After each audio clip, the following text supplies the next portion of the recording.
Hey guys, Josh Henkin here, created the DVRT Ultimate Sandbag Core Training System along with Senior Physical Therapist Jessica Bento. We're going to show you how to construct some really unique exercises via the Ultimate Sandbag. It's not just unique for the purpose of being different, but really how to hit some of the missing points that a lot of strength training programs do. One of the big questions we get is, do we do a lot of shouldering? Because you don't see shouldering as a main part of our program. That's because for a couple of reasons. One is that shouldering requires you to have a more stable Ultimate Sandbag. If it starts to droop away from you, what happens is as you do it repetitively, it starts to slap the body. So you want something a little bit more stable and compact. So you can use a lighter bag that like Jessica has here, or you can use a bigger bag and fill it with a lighter implement or fill it just a little bit differently. What you want to do when you do shouldering is usually make it part of a complex so it flows together, because it's also an introduction to what we call asymmetrical loading. Asymmetrical loading is going to work a lot more of those little muscles that usually get negated in your exercises. So let's show you how we can put some of those exercises together. We're going to start by Jessica's going to go ahead and bring the bag, she's going to grip the bag in the middle. She's going to go ahead and lunge out to her right side. She's going to power up to her right hip, bringing it to the shoulder.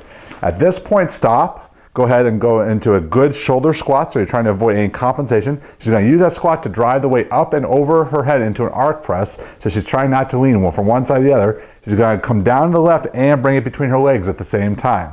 She's going to come down, pop up to the left, stop, squat, drive, overhead, down, and one more time to the right.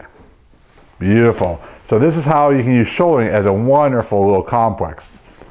And relax, that's nice. In our next series, we're going to show you how you can gauge and progress into one of our foundational drills, which is the rotational lunge. Usually what happens when people try to progress the rotational lunge, as soon as they start adding a speed component, they don't feel really in control. One way you can add speed is to decrease the lever arm in the exercise. So during the rotational lunge, you see a great projection of the weight. However, if we use a rotational lunge high pull, we can keep the weight close to our body to work on speed. So Jessica's going to go ahead and begin with grabbing onto the neutral grip handles. She's going to do that same drop step lunge because we want to see a projection of the hips. She's going to rotate, drive up and pull the weight up and close to her body and quickly decelerate to the opposing side.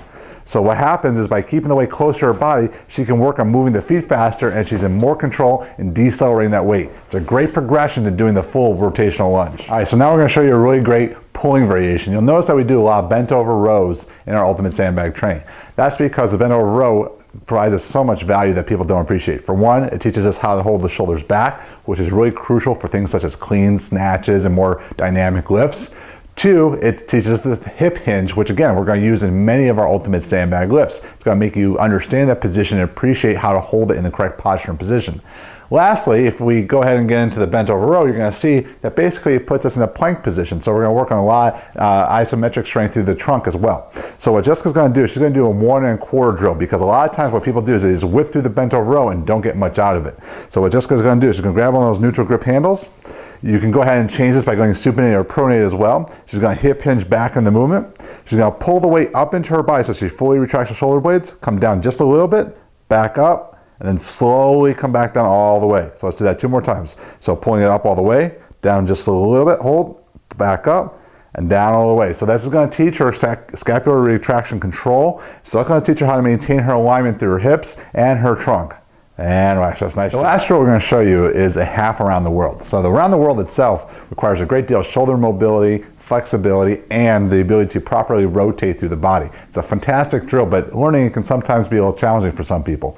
Learning the half position is a little easier, plus it teaches us the value of having the bag in the upper back. We typically don't use the bag in the upper back for such things as squats, because it forces us to lean forward and puts excessive load in the low back. However, we can use it for things such as step-ups and lunges to increase our posture, because the bag's going to pull us back in the correct posture, because our hips are always going to stay aligned with our center of mass. It's not going back like we see in the squat. So to make sense, let's show you a couple of ways to do it. So Jessica's going to go ahead and pick up the bag in her neutral grip. It's very important. She's going to rotate the bag so she comes around to her upper back. So if she goes to her right, she pivots that left foot, and when she comes to the upper back, she wants to be able to ideally point the elbows towards the sky. If you allow the elbows to come forward, you're going to create some flexion here. Remember, we're trying to create extension through the body. So right here, she can go into a forward lunge, and then she can rotate back down to the side. Good. So she's going to rotate again.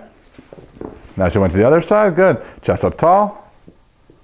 Good. So what happens a lot of times when people do things like lunges and step-ups, they lean into the motion to try to gain leverage. The bag on the upper back is going to create extension, so they're going to really have to focus on the quality of movement. If you get to the point where you're using really heavy bags, you don't probably want to do this exercise. You probably are at that point where you're strong enough to use the other positions such as bear hug, front hold, shoulder, or some of the overhead postures and positions.